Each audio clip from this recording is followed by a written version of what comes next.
Hey, good evening, everybody. Thank you for joining me this Wednesday evening. I am so thrilled and happy that you guys are following along. It's always a joy to get on here and get to share my time with you guys. You guys are what make this show rock. I'm always so appreciative of everybody that throws in the comments, likes, shares, and that sort of thing. So you guys, you make it the fun part for me. This is again what I live for, just about every day. So guys, let's go ahead and get all the particulars out of the way, just like we usually do. So guys, if this is your first time watching the show, we do stream live across multiple platforms. So if you're watching us live for the first time on YouTube, do us a favor. You can check us out there at www.youtube.com/Made from Scratch Broadcast. That is our channel. If you're watching there, hit the like and subscribe button. We always trying to build our viewership there, guys. So I do appreciate it. Hit the notification button as well. It'll let you know whenever we do drop new live episodes and new content on the page, guys. So if you're watching there, drop it in the comments and let me know what's going on. So then we also stream live on Twitter, and that is at MFSB Live on Twitter as well. So if you're watching on Twitter, guys, do me a favor, hit the, drop a comment in there as well and start following us there on Twitter. I'm trying to build up my viewership there. So I'm trying to post a little bit more organic content on Twitter. So if you're watching there, thank you so much, right? And then we're also streaming live on Facebook on my profile and on our Facebook page. And you can find it there as Made from Scratch Podcast, a little bit different there on the Facebook page. But again, hit the like button. It'll also let you know and give you reminders whenever we do set up new live shows and whenever new live stuff comes on. So do us a favor, follow us there on Facebook. If you're watching there, drop it down in the comments as well. And of course, we are streaming on LinkedIn Live. So if you're watching on LinkedIn, connect with me on my page. We'll see it pop up in the feed. Again, thank you so much if you're watching there on LinkedIn, and send me a connection if you want to connect. I'm always open to connect with new people. And again, we do a separate thing that we do on Instagram. So if you're watching on Instagram, I do a separate thing where Instagram just sees what's going on in the studio. So, if you're watching there, it is at Made from Scratch Broadcast on Instagram as well. So guys, check out the website at www.madefromscratchpodcast.com. You can find links to our past episodes, links to our actual audio podcast, and in our internet radio station as well, guys. So thank you so much for following along. So we got this evening, somebody who I have been trying to get on for a while. He is so awesome. He was one of the influences for me when I first started doing live streaming and just wanting to do podcasts. So, this is kind of one of those wonderful moments in my career as a live streamer.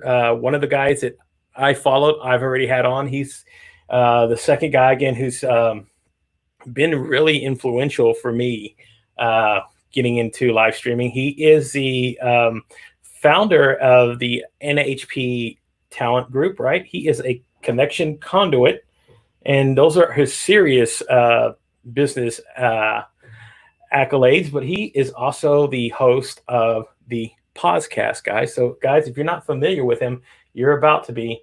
Let me help me welcome to the show my friend and awesome live host again, Adam Posner. So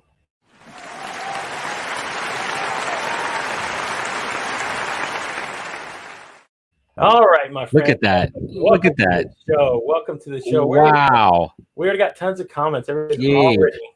Gabe, let's just give it up to you for a moment. This production quality and the level of effort that goes into it. We talked about this offer, man. Like it's this level of effort and care and just the creative spirit and energy that makes you who you are and makes the show different. So kudos to you. And, your words really resonate a lot with me. And that's the reason why I do this, man. And I love it. I love it. This is great. Thanks for having me on, brother. No problem at all. And this is one of the best things that, when I first started getting into the idea of doing live streams or even doing podcasts, you and Russ Johns were one of the two guys that kind of caught my eye just because of what you guys do and what you guys create. So for me, that was like, I said to myself, I want to do that. That looks fun what these guys are doing and how they were, again, you could be fun and laid back, but you were also very serious about it sometimes. Right. So, and I would remember watching some of your lives on LinkedIn, and I go, okay, I would comment in there, and you would comment back, and I would just be asking, like, not mostly so much about a lot of the business stuff that you were talking about, like all of the HR stuff that you were in, but I was asking like podcast questions and all this other stuff, and you would tell me, hey, I'll get with you off air. So, but again, you reached out to me, and that was one of the cool things that I really enjoyed, was just having the ability to conversate with you and make a connection. And that was one of the awesome things that I first realized about getting on LinkedIn, was saying these are real people. Real connection, man. Yeah. You know, yeah, we talk like we're not hiding anything here, right? These are relationships, and if I could help you, and don't get me wrong, I don't want anyone to get this wrong. My dude Gabe here has helped me a bunch with some technical stuff as well, and taught me some tips and tricks. So it works. It really works both ways. You inspire me, I inspire you. We help each other out, and that's what it's all about, man. We can't take it too serious, right? Collab over compete, right? Exactly. I mean, again, if anybody else out there who jumps in here and starts doing live streaming, that sort of thing, and starts asking questions, heck yeah. I mean, why not try to help somebody out? I mean, again, I think it's open. It's open to helping everybody out, because again, there's no secrets. There's no stuff. I got the formula that's going to make me whatever. It's not the right mindset, right? That mindset is going to close you off from so many opportunities in life. And if you start with little things like this, like I literally asked you how to do an overlay and you showed me, and then literally a couple of weeks later, you proactively sent me something without even asking. And that's what I love about you, man, right? It's just keeping people in mind. And when you have that mindset and you apply that to the rest of your life, that's just the way to do it, right? I mean, it's the easiest way to, I mean, you know that saying, you can draw more flies with honey than you can vinegar, right? So, I mean, that's the same thing. I just open myself up and say, look, if you want to come on, I mean, I get people who, think that they have no kind of interesting story, and I bring them on here, and I make it interesting, and I tell them, because again, everyone has a story, man. Yeah, everybody's got a story, right? Even me, when I was first learning how to start doing this, and even attempting to kind of start doing a podcast and everything else, I reached out to so many people, and I found that it was easier to put my hat backwards too. Yeah. Well, I don't want to show you what's on the front, because you're a New York guy, and we're kind of like natural rivals when it comes to. I think you have a Cowboys logo on the front of that hat, if I remember correctly. I do have a Cowboys logo on the front, so I'm a Giants fan. Maybe we'll get football back. That's one of the things I'm really hoping for, because I do live for Sundays. It's just, again, it's a thing I've grown up doing for 45 years of my life. I'm hurting right now without baseball. It's tough, and you can't really see it here unless you kind of pull out on the shot. But I'm sitting in, these are vintage Shea Stadium seats here from where the Mets played before moving to Citi Field. It's kind of tough. I could let me pull that out, but let me go. These are Shea Stadium seats here for everyone to kind of check out. Look at that. That's a Pos Cam. Yeah, look at that. That's awesome. Yeah, so these are seats. So this is not my normal studio, right? I usually shoot at I have a shared office space, a couple towns away from me. But now, ever since COVID, I'm shooting at home, and I turned my den into a studio, and I actually love it, man. I utilize a TV above me when I do some of the live shows for graphics and videos and everything, and the acoustics are good. I'm comfortable. I got a bathroom right here. If I got to take a quick pee break, right? It kind of works out well. Yeah, and again, that was really. You really put it to use whenever you did your live show a while back. You had a fire burning behind you. That was yeah, it got hot there for a moment. Now that was a whole bunch of fun. I did that first live show last Wednesday night, and you and I were talking about that again off air, and it was complete improv and fun. And that's when you get your creative juices flowing, and you don't take it seriously, right? So I have the podcast, which is a proper podcast. I have the podcast live, which we do during the daytime, which we have different folks from talent acquisition, HR, LinkedIn, telling great stories there. Hey, Bella. And then we do the night show, which is kind of fun. Now let me tell you what. Whenever you said you were going to do that, I said, I want to see this, because I've seen this. I've seen the serious side of Adam, and I was like, okay, I know what he's about. When I saw like that, and again, you show flashes of it sometimes during even some of the serious shows. You get to see you have your style, you have your thing, but that the other night, that was again, I haven't had that much watching. And even here, there's one of the guys who was there. On there, man. Yeah. So I love that dude. He's my dude. We had an interesting rendezvous. It was kind of shady. We had a COVID meetup in a parking lot the other day. I had to give him back a microphone, and like I literally had it like on a stick. I was handing it off to him. He's all masked up, and I'm like, the cops are gonna come. They think we're doing like a shady drug deal. Right. They were like, oh gosh. And I get that's one of the things again. That was fun. Yeah. So, and then Unpod. There you go. That's one of the ones that you're. That's a Derek original right there. We support that. Yeah, and again, that's one of the things that I too have found out. Right, whenever I started doing this thing and started getting out there, was I have people like asking me, "Hey, man, you want to join our pod?" They would send things about what they do, what it is, and I said, man, I don't want no part of that. I rather enjoy my freedoms and connect with whoever I want to connect with, like whatever I want to like, and not have to, somebody put a post up. I need to, there's nothing. I mean, if it works for you, I'm just not for it. I'm like you. It's got to be authentic, right? It's got to be real, right?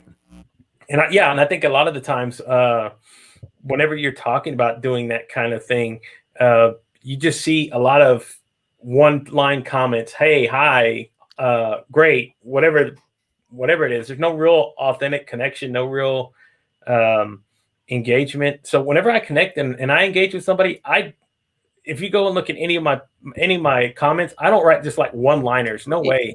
Right. Let me ask you a question, man. Right. Do you ever want to be a position in life where you feel obligated to do something? I mean, aside from your wife, like, do you ever want to be in a position where you have to do something, some kind of obligation, that's something bullshit like that, right? Like, I joined and I need to get engagement from someone. Ergo, it's quid pro quo, and that's bullshit, right? Like, I don't want to put my name to something I don't believe in. If someone has a post and I feel like I have to comment for the sake of it, A, who has the time for that? B, that's not authentic. C, that's not me.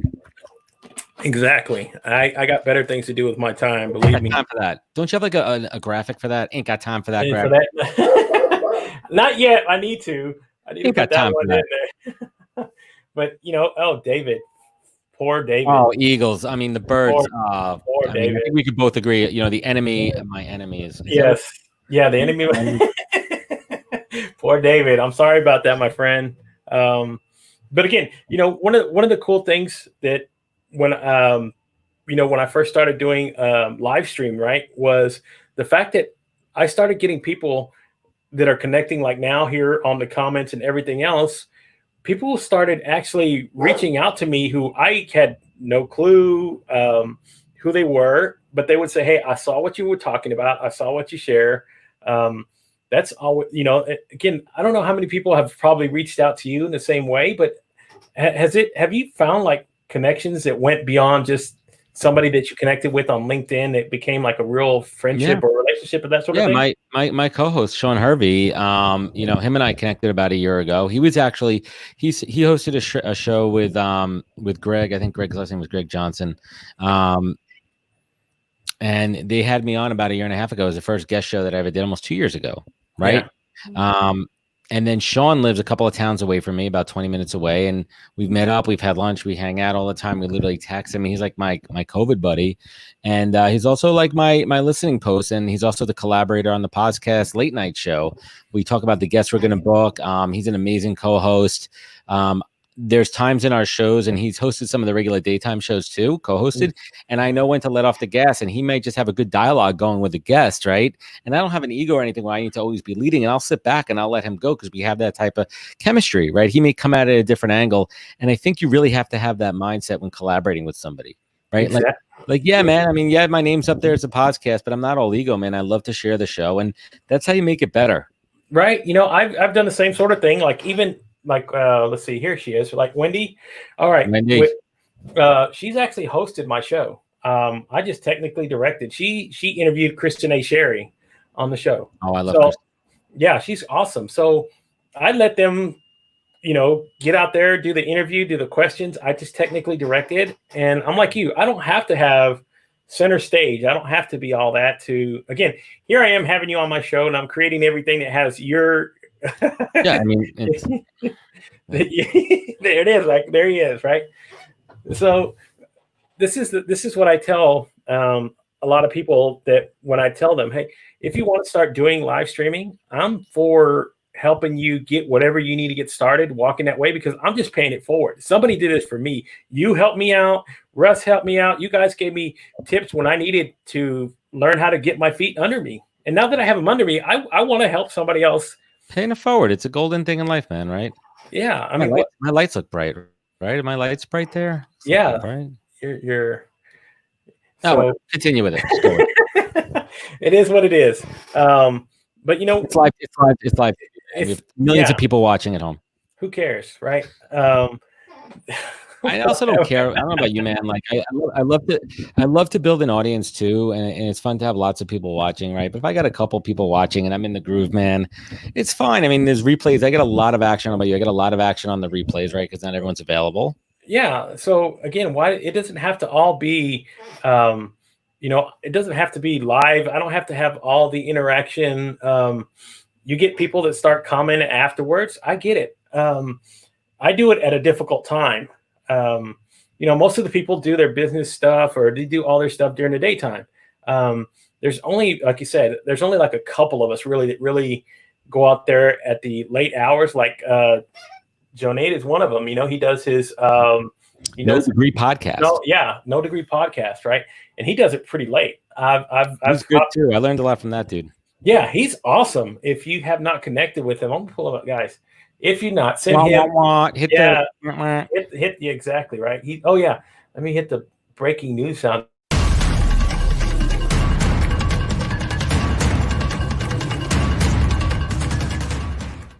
He goes, so connect with him. He's awesome. He's really laid back. He's also a giver, man. He really gives tons of information. I mean, he literally drove halfway to meet me to lend me some microphones to take to South by that got canceled. I said, hey, dude, I needed a remote mic to do my podcast live in Austin. And he's like, hey, dude, I got you covered. And just like that, man, he drove out to me. We met. He gave me the microphones, and literally like 5 hours later, they canceled South by, and I sat on those microphones for about 3 months because of COVID. I couldn't need them. You can met him in a parking lot earlier last Friday. Yeah, so and that's here's a question. What kind of question? Let's see. What platform? Yeah, what platform do you recommend for cooking? Wow, that's a. Can you do split screen with StreamYard, right? If you got two different camera setups, two different feeds, you could literally take two computers and separate cameras on it, right? This is an interesting subject because I'm actually testing this later on with Russ Johns. I thought Russ, and this is one of the things that I thought about as well. The only thing that I thought about was just like audio feedback. But if you had one of the channels closed, so you had headphones plugged in, whatever, you didn't get to set the mic off on one. Yeah, on one of them. You have a camera on the stove coming through, and then a camera on you during the play-by-play. That would work perfectly fine. But you might want to get some of that sizzling sound. Yeah, and that's one thing I want to see if it would work, because again, he's got LinkedIn Live, I got LinkedIn Live. I wanted to see about if he sent me a request through StreamYard, I could connect in through my phone. Same sort of deal. If I send him a link through StreamYard and he can connect through his phone, keep one source closed and keep the other one open like we're communicating now, I think that would work just fine. I saw who tried this before and it failed miserably. Brian Shulman tried to do this. Him and Virgie Van Horst. They tried to do it, and I think they didn't have I think they tried to do it, but they didn't keep one of the sources open, so it was terrible sounding. And then, but they tried it. I give them credit for experimenting. Yeah, and that's where I kind of saw it for the first time. I said, you know what? There's got to be a way to make that work. Streaming on two different LinkedIn channels at the same time and being able to do that sort of thing. Yeah, I mean, the only way I try to tell my guests is like once I hit the live button, and I should do it with yours right now, is if I go to your page and I just stream and I just share it, right? Yeah. I mean, at least it'll get out there, right? Get out there, yeah, right. And I even do I've done this a few times. I've done this. I haven't done this with yours. I need to try it. But here's what I do, right? So if you're streaming live to say YouTube, right? So if you're streaming live to YouTube, here's what I do. I open my StreamYard, I create a channel, and then I set all 5 of my channels to stream to Facebook, YouTube, Twitter, Instagram, and wherever else I can stream to. I pull up your stream live through my StreamYard and make it like a share screen, pull it up, everything, and it shares it across 5 different channels, kind of like a simulcast. So Yeah, that'll work. yeah, I've done that before with Russ's show. Right, but that's experimenting. Russ is great too. I was on Russ's live show, and then I did a proper podcast with Russ. One of the things about you caught that one? I caught that one. I learned a lot of things about him I did not know.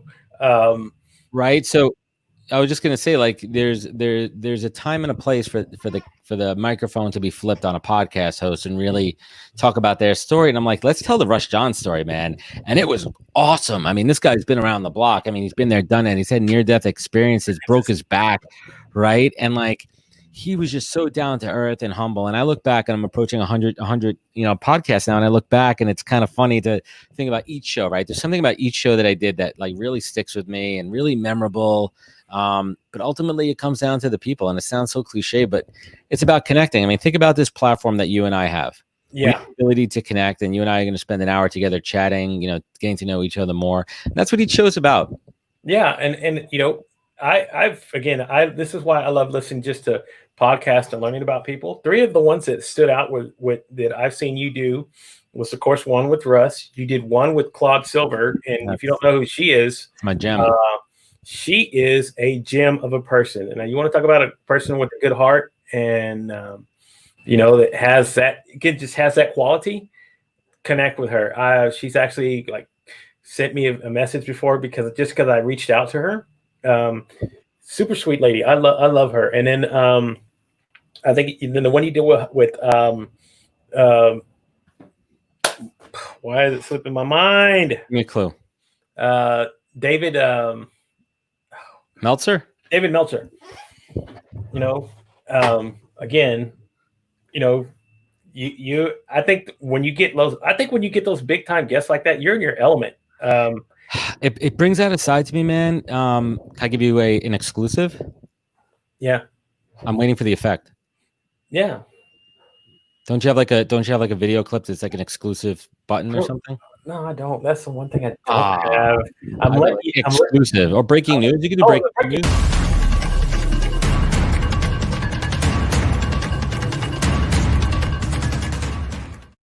So I booked, and I have scheduled to record my 99th guest on the show, and I think it's going to be by far and away my biggest guest.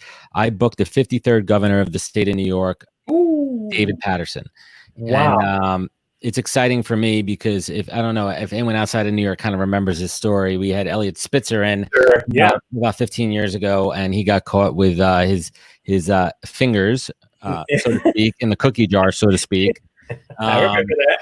And it's a crazy story, and I coincidences in life kind of put me in his path, and I'm grateful for this opportunity. And he has a book coming out in June, and I got an interview with him, so I started reading his book, and it's just an incredible story of a life journey, a career journey, and I'm really excited to bring this one. But I'm doing a lot of prep. I mean, Gabe, I haven't read a book in like 2 years.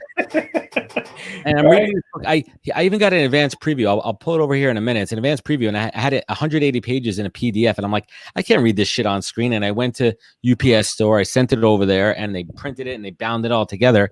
And I'm reading this book because I owe it to my guest of that caliber. And I really appreciate that comment. And I really try to give every one of my shows and my guests the best. But there's something when the name gets bigger and on the marquee, it brings something out of me that I've always known I've had inside, but it doesn't always come out.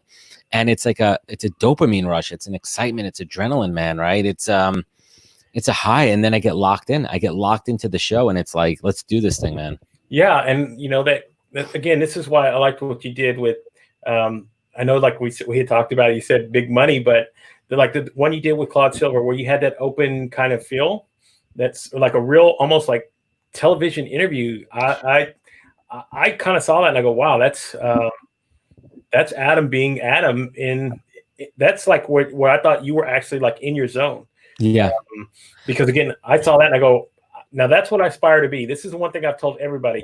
Your style, the way that you that the way I can tell you've done HR and you've known how to do questions and talk to people and that sort of I'm a thing. recruiter. I talk to people all day, man. Yeah, so that comes across really well, the way you lead people and that sort of thing. So when I saw that, I go, okay, this is what, if he ever gets to that point,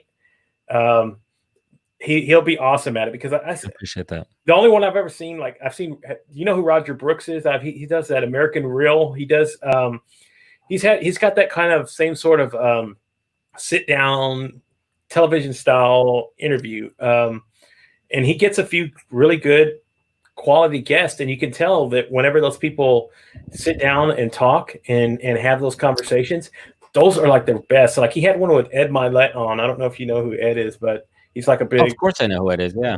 Yeah. So he had him on, and they were really talking, and you could tell, boom, it's real good, gripping television to watch. I couldn't turn away. So I saw what you're doing, the same thing, and I go, okay. I think that was it. If you get into that zone when you do that, yeah. See, even Rena, my homegirl right there. She's another podcast alumni and a good. She's another one of those people that we talk about, folks that you meet on LinkedIn. She actually connected with me before she actually got me my first podcast appearance with Sean and Greg. So I owe a lot to Rena. She's another one too. I mean, we talk all the time. We're always texting, and we're sounding boards to each other. I mean, we are both. I mean, if you want to look at it this way, we are a company, so to speak. We're colleagues. We're not a company. We're colleagues, and that's why I look at it with Rena. We're friends. We're coworkers, because we're independent contractors, both of us, right? And that's what we have. So I love and appreciate Rena for that too. But going back to the Claude interview, right? Like the Claude interview. I mean, for those who don't know my story, yada yada. You know, I worked at Vayner. I got fired by Gary Vee. Claude, yada yada. Claude was a big influence on me. So for me, that show was special because A, it was my 50th episode. B, it was my first filmed in-person interview, right?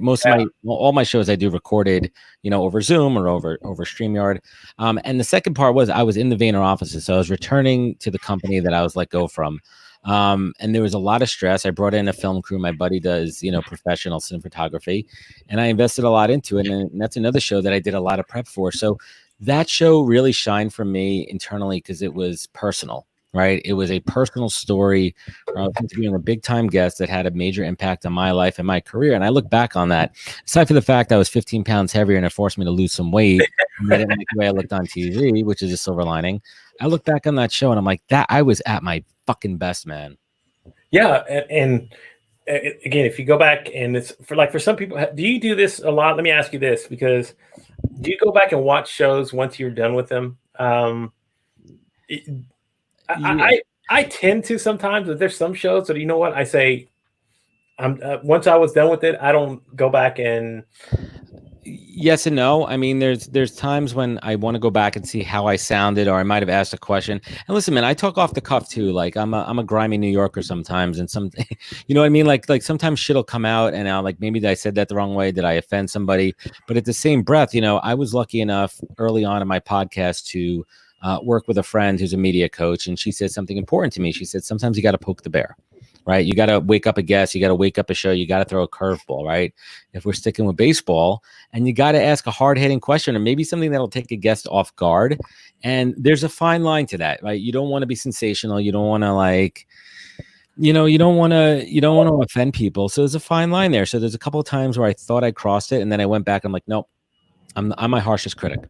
Yeah. Okay. So, you know, and again, I kind of like you. I take the few watershed moments. Like I had one of the ones that I'll probably go back and watch is I had Marquise Ogden on. So that was kind of fun to actually have somebody like that on. That was like really one of the bigger caliber guests that I've had. I really haven't had too many, but I had him on. We recorded at the end of February. I had him on. It was a really good story. Yeah. Rush John's in the house. You know what? The Rush John story starring Rush John. Yeah, there you go. Right. So, but again, yeah. So, and here's the thing, right? I reached out to Rena as well after I saw. I hadn't connected with her until I saw her on the show the other night. So I reached out to her, and actually, you know what? It was the same day she had reached out to me and said, "Hey, I have a guest for you if you're interested. You know, would you be interested in having somebody on your show?" And I said, "Yeah, of course." And that's the first time I really connected with her. And that same night, I see her on your show, and I go, "Well, crap! How do you do that? Yeah." I said that was the first thing I said, and then Irina's my homegirl. and again, now I know that. Yeah, so that's yeah. Russ, thank you, Russ. Thank Who's in you. that picture with Russ? Is that an early picture of his son? Yeah, I think so. His old graybeard over there, old battle tank Russ. Hello, here, Russ. totally different. Totally different. By the way, you know how I do like the cartoon graphics you see on the bottom there? The Rush John graphic for my show, which you can pull it up right now, is by far my favorite. Like it literally, when my designer sent it back to me, I'm like, fucking nailed it. I'm like, the best one. Right. So Find that later. I'm gonna find that and look it up here in just a second. But one of the things that that's another interesting thing, right? So you do with all the graphics and everything else that you put together for the show. And one of the first things that I kind of caught my eye whenever you started. That was episode 62 for reference. 62. There we go. So yeah, it was awesome. He's saying, there you go, Russ. Thank you. I love that one. So, but a lot of even the one that you did for you had gosh, why do I get her last name? Halataha is Halataha, yeah. Yeah. Even that one, I see all the graphics, and then I see how you do the cool, like the little voice thing whenever you're doing like a promo. That's always pretty awesome to me. I said, I see that and I go, I got to step my game up. Yeah, that takes time. It takes effort too. And I gotta, I wouldn't lie. I got a team behind me there. And this is, let's see, where's the graphics and brand? Yeah, so good. So, but again, here you are. You're again. You're close to approaching 100. Yeah, we got 100 episodes here pretty soon. I'm waiting on my 100th guest. I'm holding that spot. We're working on it. And again, that's me for me too. By July, I will have 100 episodes, and I was talking with Russ about this. Again, sorry to bring Russ into this whole conversation, cool. We could talk about Russ all night. He's got, I can't believe it. He's got almost 100. He'll be at 170 episodes. He does it daily too, I believe, right? Yeah, he does it daily. So he's been doing it a lot longer, but still, that's nothing to.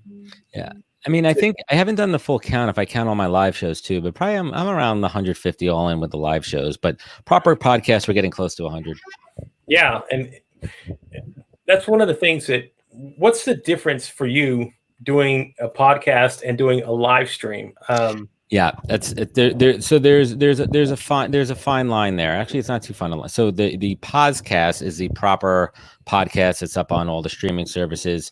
I do a lot of preparation for the podcast. It's not scripted, but I write out my intro and I have a flow of where I want to go in the conversation. I have points that I want to hit, and I want to take the listener on a journey. And I also want to ensure that I'm hitting on the points that my guest wants to get at, right? And then everything else is kind of improv, between there. The live show is literally off the cuff, and the majority of the time it's with a guest that I have a rapport with and that I've had conversations with before, and that's really where I think I'm able to practice my game of being sharp like we're doing now. But what I will do sometimes when I mix it up, for example, earlier this week on Monday, I don't even know what day it is. It's Wednesday. Tuesday. Yeah, geez. Yeah. Yesterday I had on I had David Fairhurst, former head of global talent for a little burger chain called McDonald's, and we recorded a live podcast episode. So I treated it like a full podcast. I did my full intro, and I happened to just stream it live. Now, on the flip side of that, I've had a couple of live shows that were so fucking good, and the content was on point, and the flow was there. And I said, you know what? I'm going to put this out as a regular podcast. So there's a few different channels there. You have the live show; those are all on YouTube, and then the podcast, which is across all the streaming. Yeah. So, and again, I'm learning that fine art because I do a separate podcast as well.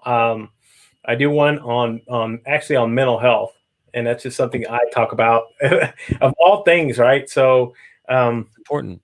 But yes, it is. It is, and I really take that seriously. Apart from what I do here, I really love to talk about the mind and all the things that you can learn. So interesting.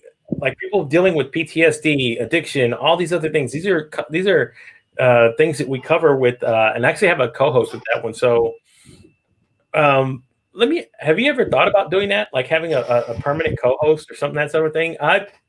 It's something I've broached, but I can't do this because I do this 5 nights a week. I can't ask somebody else to commit 5 nights a week. No, I mean, I have Sean on occasionally for the live show. But for the full-on podcast, I mean, it's not even a control issue. It's just, well, it is a control issue. It's a show that I want. There's a flow to it. I'm also very conscious as I've done more and more episodes of how to keep that show moving. Yeah. And I also have a stream of conscious in the back of my head where if I need to go off script, if I need to go back in the conversation, if I want to bring something back up as well, I have to run that. However, when I do the live show, I love having Sean as my sidekick, as my co-pilot. I said that before. He brings a different angle to it. He brings a different perspective. But at the same time, him and I have a good chemistry and we could vibe off each other and we could improv. Yeah. So Rena has a suggestion. I don't know about this one. This is team.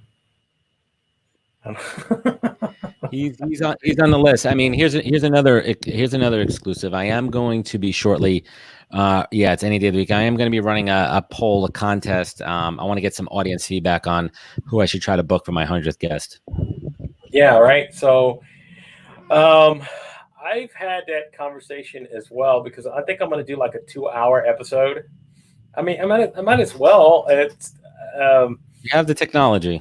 Yeah, and again, I did a 2-hour show talking with Brian Schulman. So I know I can do a 2-hour show. That was like insane. No, Brian could keep talking for a while. Again, I kind of enjoyed it, but we started going, and he just gets sometimes off on a tangent and goes. I mean, I love the guy to death. I'm like you, but oh yeah, that's right. Like it's the running a joke I have with Meltzer is Meltzer. I love Dave Meltzer to death, but Dave Meltzer, and you find this a lot with you find a lot with these guests that are on lots of shows. There's a lot of talking points that are similar. I mean, I get into that group too sometimes, and I really try to be cognizant of his talking points. But Dave Meltzer has an amazing story. It's fucking awesome. The story about his dad giving him a tattered jacket, the meaning behind it. But he does it on almost every show. And like he came on the show, and I've heard this before, and I've done it with him. But I'm like, I'm gonna block the fuck out of him telling that story. I'm literally like, my mission with Dave is, and like we're like 3/4 of the way through the podcast. We're going through it, and he started to go down there, right? He started to go down there, and I blocked it. Like I threw a slap chop, right? A stiff arm right in his face. Yeah. A stiff arm. I blocked it, and then he literally came around. He flanked me with a sneak attack and came in and stuck the comment. He brought the story back in, and it's so funny. We talk about it afterwards, and he's like, "I knew what you were doing there," and he goes, "You got me, but I had to get you. The old dog had to get in there." That's the thing about that, but he So he gave me a lot of credit for that, and he said, not many people try to block the melts, right? And it was a challenge to me, and I took it on. Yeah, so it's a fun little game us podcasters play. Stump the buoy, right? So, and again, hit him with the hind. If you get that point where you get somebody on and you start hearing the same things over again, you want to start again. I feel the same thing. I've had people where we start going down the same kind of avenues, and they go, "Let's change it up a little bit. Let's talk about this," right? And we jump back into whatever again it is that you're talking about. I go, "Oh, come on, let's," because you kind of want to lead them in another direction. And it's nothing against the guest. It's just that it's a pivot. It's a pivot in the conversation, right? How do you turn it? And like sometimes they're awkward conversations. And I learn. I'm a big fan of music and old school classic house DJs. And it's interesting in this day and age where people think that everything needs to be blended. There's an old technique in mixing music where you literally let a record go to the end, and then you pause, and you wait a few seconds, and then you start a completely new vibe and a new record. Yeah. So I tried to apply that technique to a podcast, right? Like where I have a stream of questions. I even did it yesterday with the McDonald's too. I got through my questions with the McDonald's folks about D&I, and I knew I wanted to take it home, right? I always take my shows home with my set of questions I ask every guest, but I didn't have like a good transition. Like I couldn't go from talking about D&I into like North Stars and Silver Linings. Yeah. So I stopped it. I just said, all right. I paused for a couple of seconds and then I went into my thing. So like as a podcaster, you learn all these techniques to make it a smooth show, to make it more entertaining. And you also just have to be quick. You have to keep it moving. Exactly. So here's an idea, right? Because I've had this on my show, and I don't know, maybe you can incorporate it into your nighttime shows. Having an actual musical guest on. I've had actually, Yeah.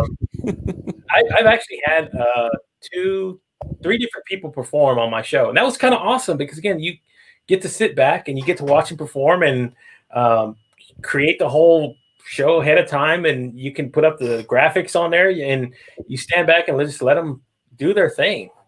Yeah, Sean and I have been thinking about that. We're doing our next podcast late night show on 2 weeks from today on the 10th of June. And we're talking about doing, I mean, Sean plays guitar and I want him to play on the show. The problem is the room he records in is next to his baby's room. Mm. It's kind of difficult. But I told Sean once we're able to kind of do the show together, we're gonna set it up so we could have a couple cameras and shoot it next to each other, and do it in my studio when it opens back up. But I'd love to figure out the live stream. My friends do it all the time with guitar and other type of instruments. Yeah, and again, it adds a whole new different element to it. It kind of feels like a real late night talk show. Yeah, you're like we got some tricks up our sleeves. We got some skits and other shenanigans coming up on the next late night. I'm trying to think, what I could show on my little screen up here.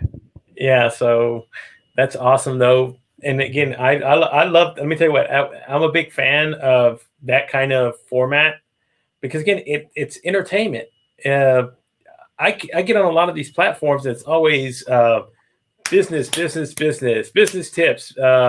Let me LinkedIn coach you to death, and let me enough of that shit. Stop telling me how to LinkedIn. It's so funny. Like we talk about LinkedIn, like LinkedIn created its own freaking cottage industry of like what other platform has its people that built careers off of the platform. And I fear for so many, if LinkedIn literally shut the lights off tomorrow, they'd be out of work. What are you going to do? Right? You're going to be like, oh crap. I'm going to go create on TikTok. Yeah. I'm going to be a TikTok guru. That's kind of it's so funny. People say to me, like, "Oh, this is my day job. This podcast is fun. This is my day job up here, NHP Talent Group. Right? That's a day job. This is a fun job. Yeah, this is a fun job. Right now, if you magically find a way to transition it into your career, awesome. You're the day I could go tell my wife that I'm making more money on my podcast than my recruiting consultancy. That'll be the day when I can hang up the old recruiter laptop and go, just throw the fucking hat and everything else to the side. Yeah, listen, maybe all it takes, right? And Raina will attest to this. It takes the right person to see your show at the right time and recognize the talent and recognize the opportunity. And just like anything in entertainment, and get your big break, right? I don't cheat the system. I play it well, and I have faith that the right person, the right time, the right opportunity will come. Exactly, and as long as you're true to who you are and what you're bringing across, it's going to be so easy to transition into doing something like that because you're always Adam. There's no on or off switch for Adam going, or neither with you. There's neither of me, right? I can. There's no, hey, cut the line. Gabe is Gabe. That's it. What you get right now, this is what I am. If I'm walking down the street and you were to meet me for the first time and don't know who I am. I don't know how to be anything else, man, and that's gotten me into trouble at times in my life, and sometimes it really plays to my advantage. Exactly right, and I wouldn't trade it for the world. I don't know how. I mean, I could tone it up and down. Man, but reel it in a little bit when I need to. Believe me. But again, you can't. Again, that New York part of you just comes out. There's no. That's what makes it snarky, right? Snarkitude. Well, I guess. I mean, I don't know. There's something about the Northeast. It just has this sort of overbearing tone whenever you're talking to. I know my podcast host is from Philadelphia, so even her, she's got this real tough sort of vibe to what she's talking about, and I go, okay. I mean, gosh, that's you come down here and it's down south. You're like, yes, ma'am, no, ma'am, how you doing? No, I was there last September, and I had to completely reel it in. I was doing a speaking gig, and I reeled it in, and then I said, "Fuck it, let's bring it." Right, and they're like, "Oh my god." Oh, wow. Yeah, really. Right, they open their mouth and they just drop. Yeah, keep it up, Adam Posner. She says so. Thanks, Raina. Yeah, thank you so much. But again, this is what we do. This is what we create every day. And again, this is these to me are the funnest shows that I get to do is when I get to hang out with people just like you. It feels like we're just chatting. Yeah, like I'm at a bar stool and we're just talking. I miss that. I miss going to places, and New York is going to open up soon. There's a lot of other places that are opening up, and I have friends that are in other states, and they're like, man, you just go to some of these places and just you look at people across from you at the other tables, smiling, being genuinely happy, and it's magical. And we're ready for that, and hopefully we'll appreciate it and not take shit for granted like we used to. Yeah, well, of course, you guys had it a lot harder than a lot of other people, a lot of other areas. Brutal, man. You guys were like in a real hotbed when it came to And the town I'm in the burbs here in Long Island, but there's a town right next to me that had the highest rate, literally like less than half a mile away, where I do a bunch of my shopping, has one of the highest infection rates in Long Island, in Nassau County. Oh, wow. That's right here. It's next door, and it's been a rough few months. I mean, listen, there's not a day goes by which I don't realize like I do have it good. I have it much better than a lot of other people, and I don't pretend. But there's a lot of people out there suffering, and hopefully the end is in sight.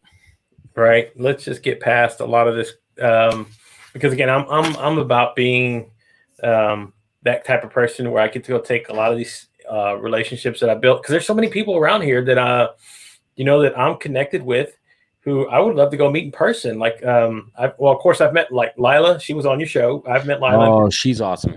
Yes, she is. 100%. Michael Goldberg is another one. Man, those are my Dallas family.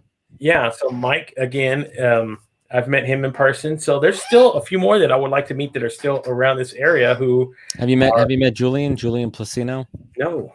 I would connect with Julian, man. He's a good dude. He's my dude that we co-hosted the event in. We were in North Dallas at City Central in September when I was out there. We did the event. So I've met where I know he commented earlier. So I met Jake too, Jake Jordan. I don't know if he's ever. What about Kyle Bird? Have you met Kyle out there? No, but Kyle Bird. Oh man, Kyle's awesome. I got a whole Dallas crew, man. So yeah, you need to send me connections to these people, because again, I'm here around this area. Kyle's another one like you, where he is a pro with the streaming and the audio video, and he taught me a lot. Kyle gave me a lot of tips. I had him on my show.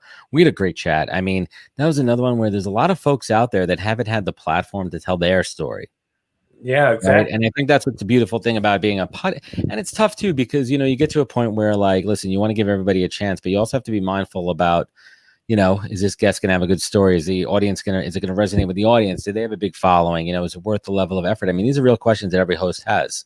Yeah, of course. I get reached. Let me ask you a question. I'm at a point, right, and I'm not trying to like humble brag or anything, but I get a decent amount of people reaching out to me all the time, asking to be on the show. They want to be on it. And a lot of them, like, I've never met before, I've never connected with, and it's just kind of a cold pitch and it doesn't feel right.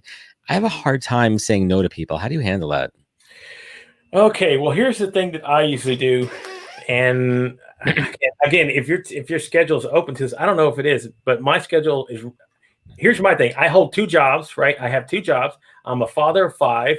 I do this live streaming thing. I also do a separate podcast. I'm writing 3 books at the same time. So my time is limited. So I have a scheduling thing where I set it up. I meet people. I send them like a pre-show consultation, 15 minutes. We talk. Yep. If I feel that we're a good fit, okay, cool. Here's the link to book. You book your time. Let's get you on and let's get going. But there's some people where I just have conversations. You go, I don't know. I just didn't feel a good vibe with them. So I just tell them, hey, thank you so much for your interest in the show. But I kind of the same thing. I'm getting people from other countries, from Thailand, like, hey, what are the requirements to get on your show? And I'm like, 1 million Turkish lira. Yeah, right. I need to do like, here's the idea, right? Here's my Venmo. Yeah. So here's the thing. I'm kidding. Some of these guys actually do this. So, people, and it's pretty, to get on the shows. Apparently, that they ask about, is there a cost or something? Like, cost? What the heck are you talking about? There's no. Pay me if you want, but I'm not charging. I'm not. If you want to leave a tip, you can leave a tip. Yeah, there you go. I accept tips. The show is free. If you want to, please remember to tip your bartender and waiter. Right. So, like, even, but there's some guys, right, who set up these Patreon accounts who say, hey, connect with me and we'll have a 30-minute conversation, $5 for whatever it is. That's cool that you set that up. But I do everything on what I do right now for free. I connect with people just because, again, this is me. And when I start finding a way to monetize this thing, I'll approach those opportunities because who wouldn't? Right. That's the dream, right? To be able to sit here and do this every single day and go, that's. You know what, man? Like, I model my interview style off of Howard Stern. That's somebody that I grew up with since I was 12 years old. I'm a New Yorker. I've been listening to Howard on K-Rock. And for a really long time, right? And then he went over to satellite radio, and then I followed him. I literally went to go work at Sirius XM for 5 years, right when Howard Stern came on, and I was there for the growth and the explosion. But more importantly, it was exciting for me to watch Howard go from, terrestrial radio, where he's regulated to, 15 to 16-minute segments at tops, and then they would cut to commercial, where he has an uninterrupted format, and he literally transformed the way that he interviews in his style to be a pure conversation. And he would get folks on. Doesn't matter what walk of life they came from, if they were celebrities, athletes, politics, it didn't matter. And he would turn it into a conversation with them where they would open up and just relate to him and talk about things that they've never talked about before. And in my opinion, Howard Stern's the best interviewer there ever was. Yes, he is. Again, I totally agree with you 100% on everything that you said. Just watching his style. It's a conversation. And again, it flows so seamlessly sometimes. So when he's going into some of these conversations and knowing the right time to ask the right question, even with the celebrity, they go, okay, they open up they blossom like a flower. Dude, the Hillary Clinton interview. I don't know if you had a chance to catch a Hillary Clinton one. Yes, I have. He did something where I've never heard this before. He asked about how Bill and Hillary met, and she told the love story of Bill and Hillary Clinton. And if you rewind to when they met, whatever it was in the late 60s, 70s and everything, they're completely different human beings than they are now. And you think about them in their, let's call it early 20s, right? Like lovebirds, completely different human beings. And it just personifies, it gives a personal touch to them. And the feedback on that interview was, if fucking Hillary did this, right? If she fucking did this, maybe more Americans would have related to her. And I don't want to get political here, but I'll just put it this way. Maybe we wouldn't have our current president, right? But it makes you think, right? It makes you think like maybe if she took a different approach, things would be different. Exactly. And even then, when the first question he asked her about, what did you call him when you conceded the victory? And the conversation that he had afterwards, where she goes, he sounded as shocked as I. Yeah, he literally said he is more shocked than me right now. He didn't expect to win, but we digress. Yeah, again, it's the fun part about it, right? So here we go. Yeah. So go ahead. Yeah, Wendy. Thank you so much. Yeah, you're awesome. Thank you so much, guys. But Mike, again, yeah, Mike. So let me go ahead and ask. This is the one serious question I've asked every single guest that I have on, right? And this is the one I usually finish with, but I'm going to do a little different thing today. So here's the one question I usually ask everybody when they come on. Now, when the book is said and done on Adam Posner, what do you want to? What kind of legacy do you want to leave behind, and what do you want to be remembered for? That I never gave up, that I set a good example for my kids, that even when I was down at my lowest, that I pulled myself up because I knew I had to. And there's a couple things. One, it's this word tenacity, right? It's something that I repeat. It's my mantra. It really is the reason.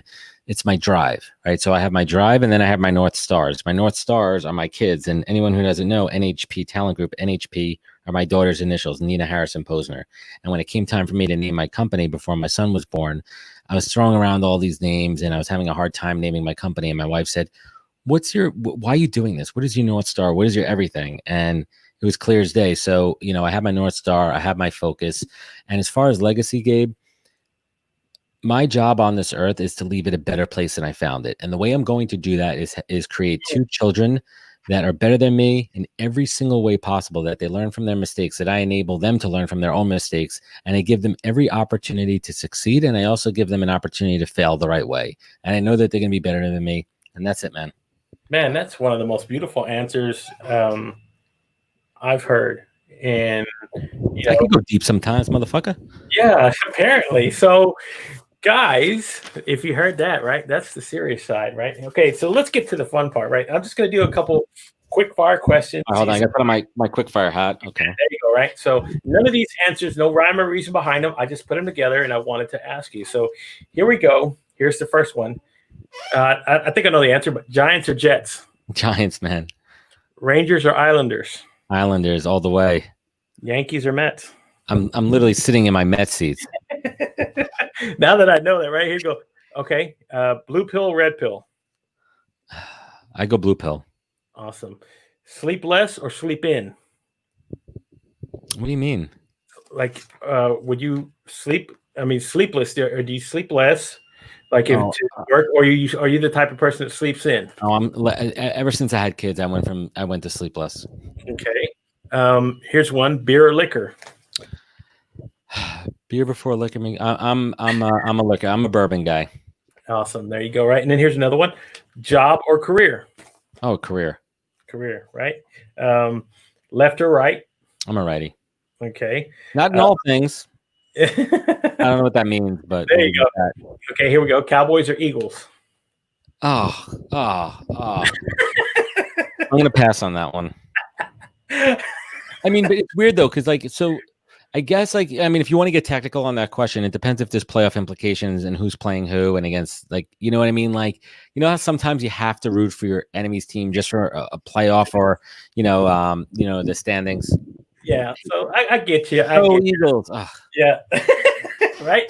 To me, it was the biggest nut kick when I had to watch the Patriots and the Eagles play in the Super Bowl, because just so much I disliked the Patriots so much, and then but how could I root? How could I root for the Eagles and go, yes, go? That was like I've never rooted. I hate the Eagles more than the Cowboys. Okay, and they're dirty, and it's the worst stadium. And I've been to Philly a couple of times, and it's never a good experience. It's just. And listen, I'm sorry, I'll leave it at that. I don't want to go down the road of bashing people in Philadelphia. There you go. Right. What other stadium has their own courthouse? So what the fuck?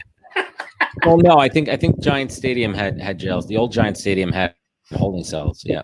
Okay, so here we go. And then the last one: best burger you've ever eaten in New York.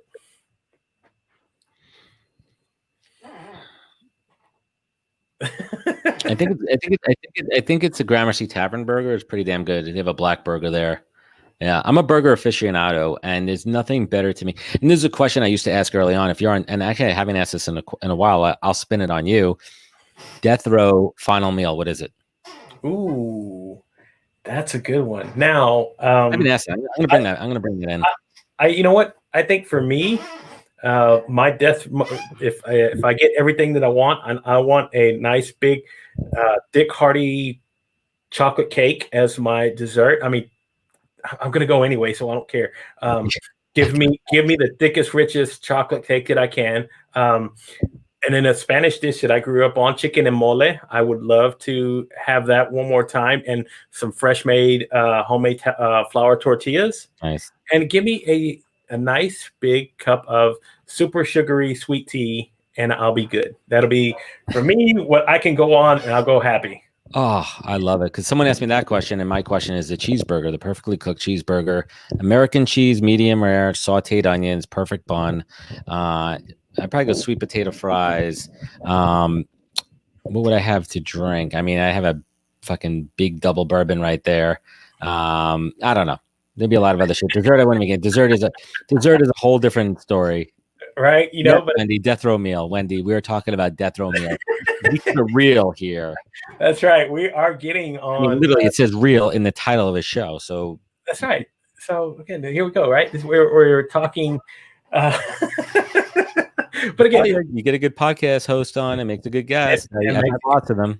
It makes fun. I'm telling you, this is between what I've had on with you, Russ, and there's one other guest where I just had so much fun. It was laid back. I could have had a conversation for 5 more hours. But Adam, thank you so much for coming on the show, brother. You have made my evening. I'll tell you that much. Likewise, man. This is fun.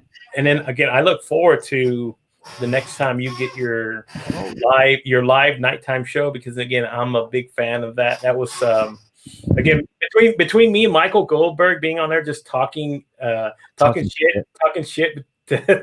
Oh man, right? Like, the amount of shit that Michael Goldberg talks, man. I wonder if he could cash those checks, right? Literally, like that guy, man. I got to get him back on the show. We had a live show. I think it's a technical. We had a whole thing going back and forth. But I'm gonna get him back on. I own one. I'm going on a little hiatus with the daytime live show until my studio space opens back up, because we're doing some plumbing work and too much information. Anyway, long story short, we're going to do a pause on the live show. The nighttime show will be on, the podcast will be out, but we're going to pause on the daytime live show for a couple weeks. There you go. So then Wendy was asking, what would you do to get on death row? I don't know. She's upstairs in the bedroom. No, it's a bad joke. Sorry. I don't want the police to see this. No, we're good. We're good. I love evidence, people. This is fuck. I'm shit. Yeah. Wendy, why'd you ask that question? Yeah, you've kind of put him in the corner, paint him in the corner. So now maybe in the corner. There you go. Good answer. So thank you so much, Adam. I've had a blast. Thank you, everybody that's joined along. So many guests. So yes, guys, go and subscribe to www.thepodcast.com. You can catch new episodes that he's dropping all the time. Every Tuesday night. There you go. And then again, on top of that, he does his he's going to be doing his nighttime show. If you have not watched this, when he puts this out again, I promise you. And I think last time it had like 252 comments. Dude, we've had across all platforms. I've had over 2,500 views, which has blown anything out of the water that I've done so far. So I must be onto something. I'm telling you, that'll be on the 10th, but we are doing my last daytime live show tomorrow, 11 a.m. with Sean Anderson, and then we're also going to have Andy Foote on to talk about the LinkedIn algorithm. So nice back-to-back UK-US show. There you go, right? And how does that work for you? Let me ask you before we get out of here about scheduling people internationally. Well, it has to be before. I think about 1 or 2 is the latest in the afternoon from New York. Australia is the hardest, man. Australia, dude. Australia's tough, man. For me to do a show with them that times out, it's got to be like 4 o'clock New York time, and it's like 7 or 8 a.m. their time, unless I could record at night.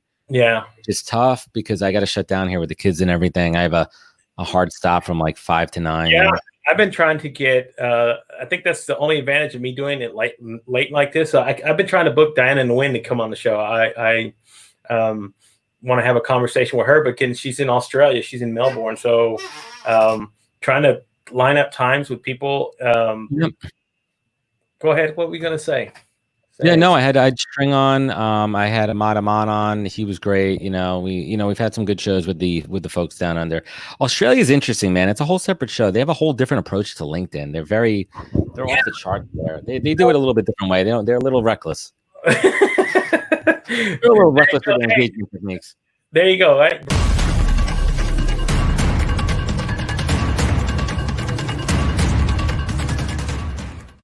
Right. If you're Australian, you are reckless with LinkedIn. I think that would be the headline if they pulled. I'm going to get a lot of backlash from my folks down there. They're going to be like, what the hell? I am a top 5 podcaster in Slovenia, so I can say whatever the hell I want. Right, exactly. That's a title you can carry with you till you're in the ground. Right? I'm trying. One day I hope to at least be like number 7 in Slovenia. That's a goal for me. I charted at number 2. I mean, listen, I broke all seriousness, last week I broke Canadian careers. I was top 100 in Canadian careers. I've topped the US a couple of times in the 80s for a couple of shows. My Mike Winnett show. You know who Mike Winnett is? Yeah, that's my number 1 show of all time. My Mike Winnett show, as far as downloads, and that cracked the US a couple times when it hit. But it's hard, man. It's competitive. It is. It's a tough. Again, because everybody thinks they see Joe Rogan. Joe Rogan makes it look so freaking easy. And the other thing is too, it's a saturated market. I don't think people understand what it takes to crack a chart. And here's the other thing too: when you're looking at Apple, those are only Apple downloads. That doesn't count Spotify, your native player. That doesn't count. When on anyone who knows the back end of a podcast. I mean, I don't know about you. I connect to, I think, about 20 different streaming platforms. I mean, I think iTunes makes up about 70% of my total downloads, but the numbers are skewed. Yeah, exactly. And I stream like on 8 right now, so I'm not even at that point yet. But all mine is just really like the audio version of what I do here, and just an RSS feed that goes out. Yeah, and send it like that, and I do get people to listen. I've had more hits with my organic podcast talking about mental health. I've had more hits with that than I do with this show. I don't know what that kind of speaks to about, again, it's hard to read because, again, I look at the numbers and I go, dude, I get people like listening in Thailand, in some of the, how the hell did I even get to Thailand, and you could do it. I'm pulling up my heat map right now. So the majority, yeah, I mean, my top country right now is the US, which is 76.9%. UK it's 7%. Canada drops to 2%. Australia is 2%. Spain, Bangladesh, France, Ireland, Mexico, and India to wrap it up. dude, I got like 3%. Disproportionate though. Yeah, I got 3% Thailand. I go, wow, how? Like Gabe is big in Thailand. Exactly right. So, guys, if you're in Thailand, hit me up, man. Gabe talks Thai real good. Yeah, right. Let's get going in there. I need to niche my market towards that way. I guess you start just riches Thailand. Are in the niches, my friend. The riches are in the niches. Exactly. So, all right, guys, I'm going to get out of here because I'm going to go try something with Russ Johns after this. We're going to try to do 2 streaming LinkedIn Live channels going on. So, testing the boundaries of everything that's going on. And I had a great night. Technology. Awesome, man. Thank you so much, Adam, for coming on the show. Gabe, I appreciate you. Thanks for having me on, brother. And I'll get you back on the podcast soon. Yes. And again, guys, quick shout out. Tomorrow evening show, I have on Steve Sullivan. Give him a, yeah. So Steve's awesome. He's a real laid back guy. He's one of those Kristen Sherry trees of people that's kind of coached and learned through her. So she's like, man, she's huge, bro. I didn't realize how big she was.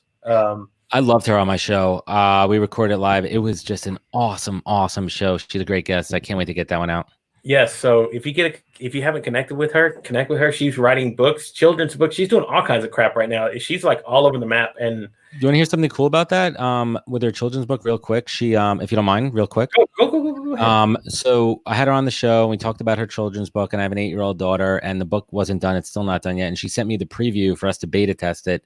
I'll be up in a minute, guys. Yeah. Speaking of, and I read the book with my daughter with sketches instead of the full animations, and we give her feedback on the book, and it was an awesome opportunity. Oh wow, man! What is this? Look at that! See what you get with connecting, networking, everybody. So, guys, start connecting. Get out there, do your thing. Just do again, and see where we go from there. Thank you so much, Adam. I'll talk to you again soon, brother. Thank you for coming on the show. Love it. So, bye, everybody, and I'll see you again tomorrow night, 7 o'clock, same bat channel. You know what's going on, people.